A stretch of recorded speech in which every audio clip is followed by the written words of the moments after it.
Olá, pessoal. Vamos dar continuidade à nossa leitura do Manual do Recenseador. Hoje vamos falar sobre a espécie da unidade visitada.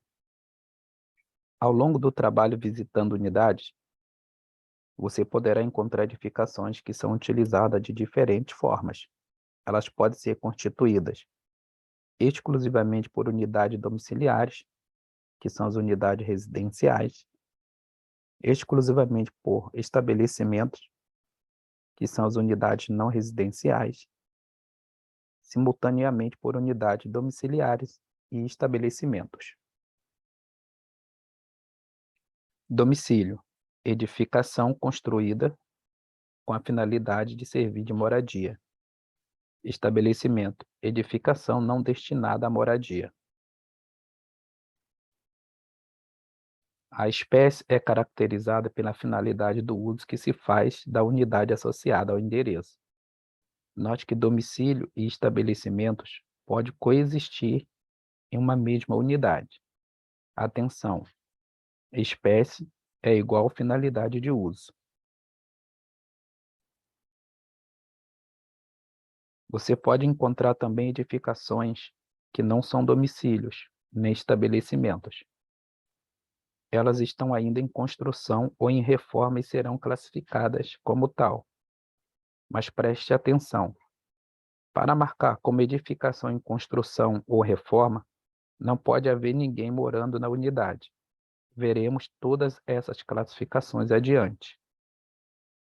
Atenção: a correta identificação da espécie é fundamental para o sucesso da coleta.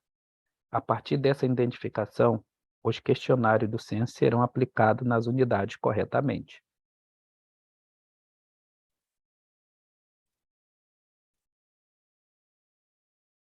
Domicílio: domicílio é o local construído ou utilizado com a finalidade da residência ou moradia. Em geral, não há dificuldade para identificar um domicílio. A maior parte das pessoas reside em um apartamento ou uma casa. Entretanto, você pode encontrar um domicílio em um lugar inesperado ou fora do comum, como, por exemplo, um cômodo que serve de moradia em um prédio exclusivamente comercial ou nos fundos de uma borracharia. Assim como é possível encontrar pessoas residindo em tendas, barracas ou trelhas, em habitações indígenas, sem paredes ou malocas, residências flutuantes, e essas formas de residência também são consideradas domicílios.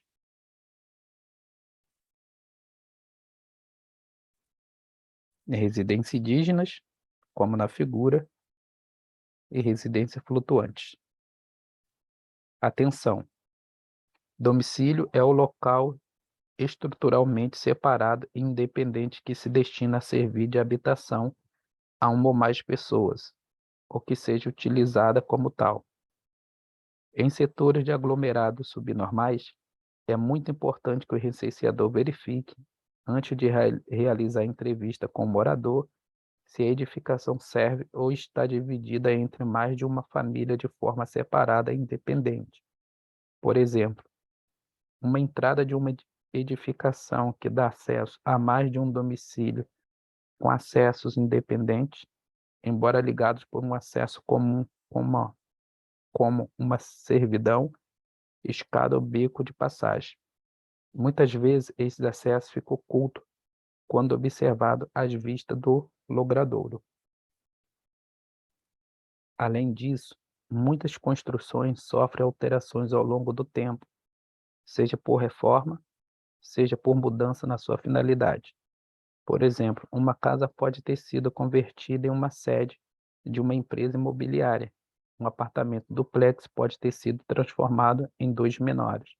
Portanto, a identificação de um domicílio vai depender da aplicação correta do seu conceito.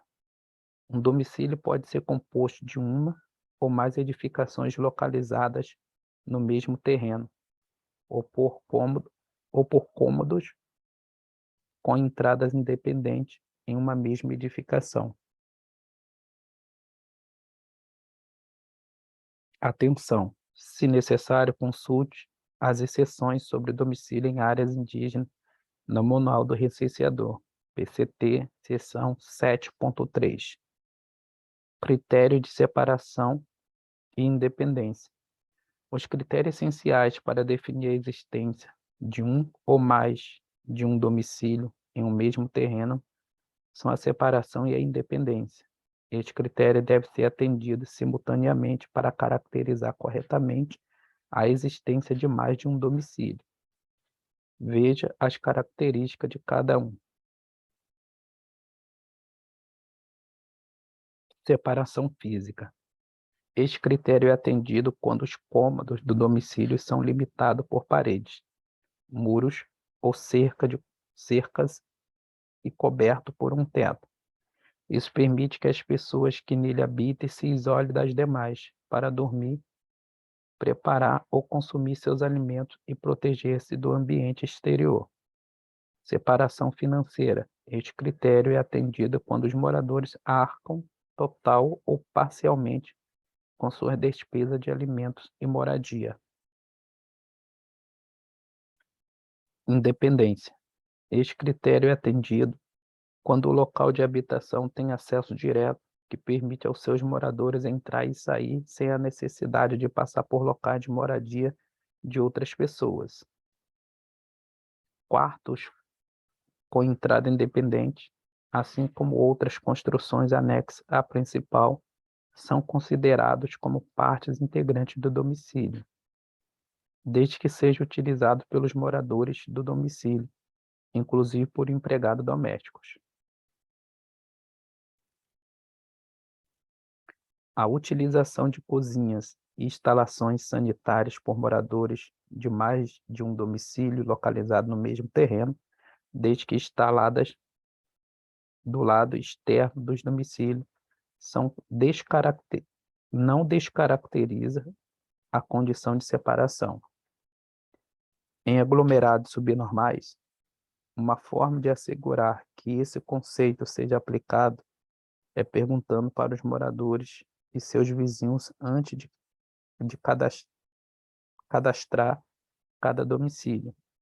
Uma mesma edificação pode conter mais de um domicílio, muitas vezes conectada por um corredor, servidão, becos, escadarias ou acesso precário que não são visíveis de fora da edificação. No caso de habitações indígenas sem paredes ou de malocas, esses critérios serão adaptados às condições locais. Para mais informações, consulte o Manual do Recenseador, PCT. Atenção!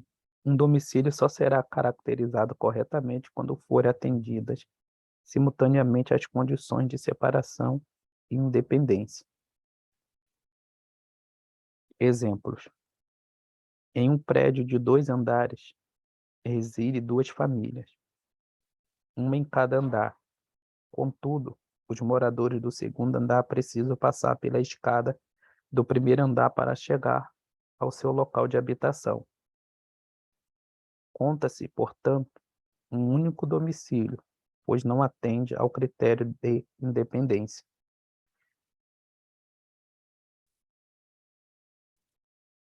Exemplo: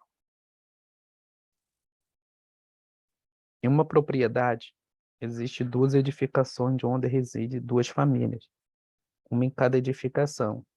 Essas famílias compartilham instalações sanitárias, banheiro e de cozinha, mas os acessos aos locais de habitação das famílias são independentes.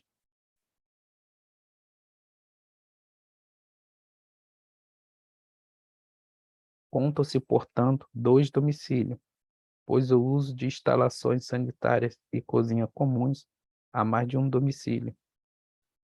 Na parte externa deles, atende aos critérios de separação e independência. Atenção! Verifique sempre a existência de outros domicílios no mesmo terreno. Nos fundos do mesmo terreno, residência de porteiro ou zelador em subsolo de edifício, casas de caseiros, em cima ou nos fundos de estabelecimentos comerciais. Classificação dos domicílios. Os domicílios são classificados em dois grupos, particulares e coletivos.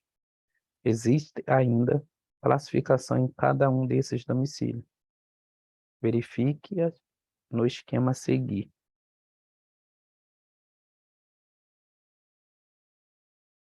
Domicílio particular, coletivo. Particular, permanente, improvisado, ocupado. Coletivo, com morador, sem morador. Permanente, ocupado, de uso ocasional e vago. Durante seu trabalho, você deverá investigar a espécie dos domicílios, considerando a data de referência da operação. Domicílio particular é a moradia onde o relacionamento entre os ocupantes é ditado por laço de parentesco, de dependência doméstica ou por normas de convivência. O domicílio particular classifica-se em permanente ou improvisado ocupado. Saiba mais, dependência doméstica é a relação estabelecida entre o responsável pelo domicílio, os empregados e agregados. Norma de convivência são regras de convívio das pessoas que moram juntas, sem laço de parentesco ou de dependência doméstica.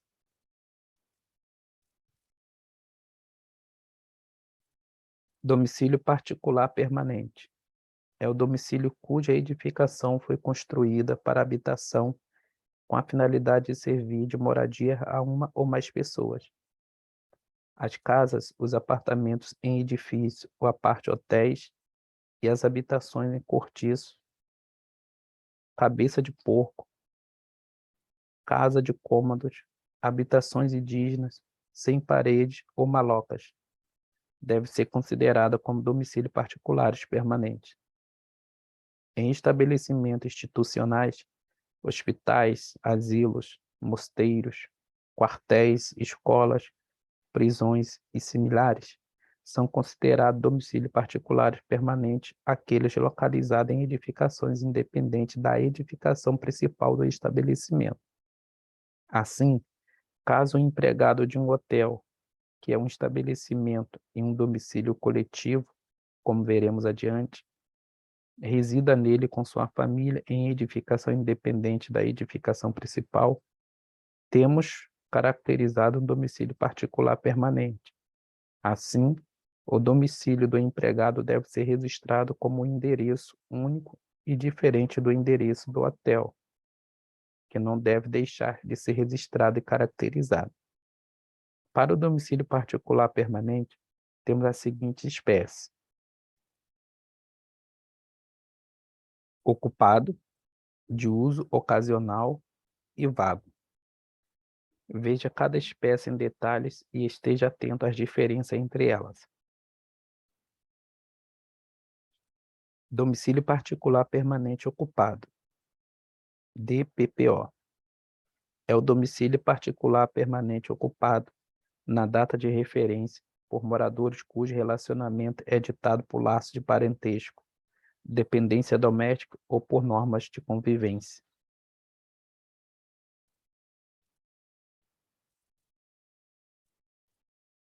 Categoria dos domicílios particulares permanente ocupado. A correta classificação das espécies do domicílio e estabelecimento, juntamente com a adequada realização do percurso, são fundamentais para a garantia da cobertura do setor e para identificar em quais domicílios serão aplicados os questionários do censo. O dia a dia de trabalho do recenseador consiste em percorrer o seu setor trabalhando todos os endereços encontrados e visitando todos os domicílios com o objetivo de fazer o preenchimento dos questionários, realizar a entrevista de forma presencial com os moradores. Quando o morador não puder responder ao questionário no momento da abordagem, o recenseador deverá assinar em seu DMC a opção Agendamento e agendar uma data e hora para realizar a entrevista presencial. Caso não seja possível fazer o agendamento, deve-se oferecer a possibilidade do auto-preenchimento via internet, assinalando a opção internet em seu DMC, para os casos de domicílio em que não foi possível realizar a entrevista no momento da abordagem. Solicite sempre que possível o número de moradores e registre em seu DMC. É possível que o recenseador chegue a um domicílio e não encontre os moradores. Nesse caso, deverá assinar em seu DMC a opção ausência e retornar em outro momento para tentar realizar a entrevista. Quando o recenseador retornar a um domicílio e novamente não encontrar algum morador para prestar as informações, deve deixar a folha de recado, imagem abaixo, na caixa dos correios ou por debaixo da porta, não se esquecendo de preencher corretamente todas as informações e anotar o número do telefone do chip de voz fornecido pelo IBGE, pois somente desta forma o morador terá a condição de entrar em contato com você. Para sua segurança e também das informações, evite fornecer seu número de telefone pessoal, preferindo sempre o número oficial fornecido pelo IBGE. Folha de recado. Eu, Rafael, recenseador do IBGE, matrícula 763798, estive aqui e não consegui encontrá-lo, mas não será por isso que você vai deixar de responder o questionário do Censo 2022. Por favor, entre em contato com os telefones para marcar dia e horário para a nossa entrevista. O número da sua unidade visitada é 19. Meu nome e matrícula pode ser validado no site respondendo IBGE, respondendo.ibge.gov.br ou pelo telefone 0800 721 8181. Em alguns casos especiais, você também pode deixar esta folha de recado logo na primeira visita, como em prédios, condomínios de alta renda, cujo acesso pode ser dificultado pela administração. Área com risco de violência urbana, como em alguns aglomerados subnormais, e mesmo em setores rurais que tenham cobertura de telefone celular. Após terminar o registro de cada domicílio, para aqueles que não foi possível um contato com o informante, poderá ser disponibilizado no DMC um número de telefone vinculado àquele domicílio. Este número pode vir de pesquisa anterior realizada pelo IBGE ou de algum registro administrativo que o IBGE teve acesso. Você então deve entrar em contato por telefone com os moradores, utilizando o chip de voz fornecido pelo IBGE, lembrando sempre de conferir se o informante realmente residia no endereço cadastrado em seu DMC na data de referência. Sempre que se dirigir ao informante por telefone, você pode falar de forma clara e dizer que está ligando de um telefone institucional. Diga que é possível verificar a autenticação da ligação por meio do 0800 do IBGE ou por meio do site respondendo.ibge.gov.br, informando o nome, a matrícula, o RG ou CPF do recenseador. No site é possível também verificar a foto do recenseador, a mesma que está impressa no crachá. Caso o recenseador seja contatado ou consiga contato com os moradores por telefone, ele deverá tentar adotar os procedimentos abaixo na seguinte ordem de prioridade: realizar entrevista por telefone, agendar uma entrevista presencial ou por telefone, oferecer autopreenchimento via internet. Detalhes da coleta. Com o objetivo de organizar o trabalho de cobertura do setor e garantir a realização de todas as entrevistas, o IBGE criou categorias que devem ser aplicadas aos domicílios particulares permanentes ocupados, classificando da forma mais adequada. Assim, após a seleção de uma espécie que tenha questionário na tela de confirmação de endereço espécie, ao pressionar o botão confirmar, o DMC abrirá uma janela para que se faça a seleção. As opções apresentadas nessa tela são: aplicar questionário presencial. Deve ser utilizada quando existir um informante disponível para a realização da entrevista. Ao selecionar esta opção e pressionar o botão seguir, o questionário será aberto automaticamente. O que gostaria de fazer? Aplicar questionário presencial, agendar uma coleta por internet, não é possível iniciar a entrevista. Aplicar questionário por telefone. Essa opção estará disponível somente para alguns domicílios, nos casos em que o endereço tenha um ou mais telefones associados a ele. Ao selecionar essa opção, serão mostradas na mesma janela os telefones existentes para o endereço, conforme a imagem a seguir. O que gostaria de fazer? Rodovia BR-101, sem número, após o supermercado. Aplicar questionário por telefone.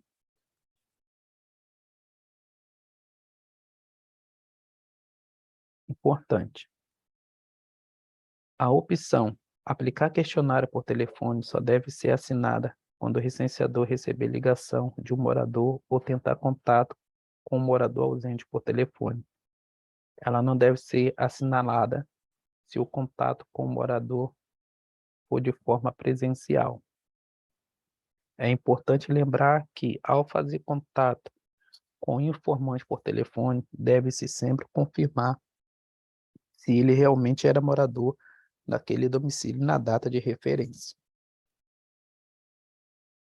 Bom, pessoal, nós vamos ficando por aqui, para o vídeo não ficar muito longo, e na próxima nós vamos dar continuidade falando sobre agendar a coleta. Até lá!